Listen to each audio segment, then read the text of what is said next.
यानंतर बुलेटिनमध्ये घेणार आहोत आणखी काही महत्त्वाच्या घडामोडींचा सुपरफास्ट आढावा।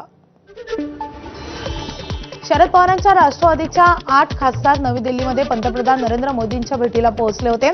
खासदार सुप्रिया सुळे यांच्या नेतृत्वाखाली ही भेट झाली आहे। अर्धा तास खासदारांनी पंतप्रधानांसोबत चर्चा केली आहे। मतदारसंघातील समस्या आणि अतिवृष्टीमुळे शेतकऱ्यांचं नुकसान यावर चर्चा झाल्याचं या सगळ्या खासदारांचं म्हणणं आहे।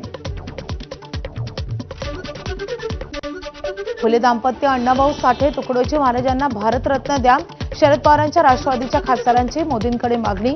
राज्यातील विकास प्रकल्पांबाबतही मोदींसोबत चर्चा झाल्याची माहिती। पंतप्रधान कोणत्याही पक्षाचे नसतात, ते देशाचे आहेत।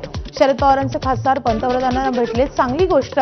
भेटीकडे वेगळ्या दृष्टिकोनातून पाहण्याची गरज, मुख्यमंत्री देवेंद्र फडणवीसांचं मत। संसदेच्या कामकाजावरून खासदार संजय राऊत यांचा पंतप्रधान मोदी आणि केंद्रीय गृहमंत्र्यांवर निशाणा। पंतप्रधान मोदी आणि गृहमंत्री अमित शहांनी विद्यार्थ्यांवर झालेल्या लाठीचार्जबाबत निवेदन द्यावं, तोपर्यंत संसदेत हंगामा सुरूच राहणार, खासदार संजय राऊत यांचा इशारा। खासदार संजय राऊतांची पंतप्रधान मोदी आणि अमित शहांवर टीका। पंतप्रधान नरेंद्र मोदींना आमचा आणि शरद पवारांचा पक्ष फोडला, भाजपची केंद्रातील सत्ता गेली तर त्यांचा 70% पक्ष रिकामा होईल, राऊतांचा टोला। राष्ट्रवादीचे प्रदेशाध्यक्ष सुनील तटकरे यांच्या नियुक्तीविरोधात निवडणूक आयोगात तक्रार।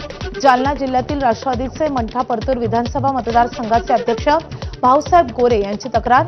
नियम डावलून तटकरेंची नियुक्ती केल्याची तक्रार। तटकरेंचा कार्यकाळ घटनाबाह्य असल्याचा आरोप। उपमुख्यमंत्री एकनाथ शिंदे आणि वनमंत्री गणेश नाईक यांच्यातील वाद विकोपाला। गणेश नाईक यांची अप्रत्यक्षपणे एकनाथ शिंदेंवर टीका।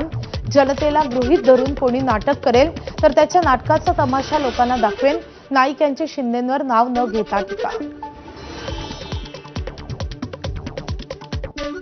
शिवसेनेच्या मुंबईतील नगरसेवकांची आज बैठक।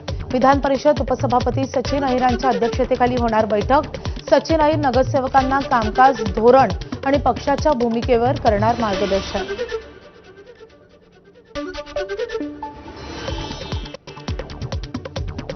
या बातम्यांसोबतच दुपारच्या बातम्यांमध्ये वेळ झालेली आहे इथेच थांबण्याची।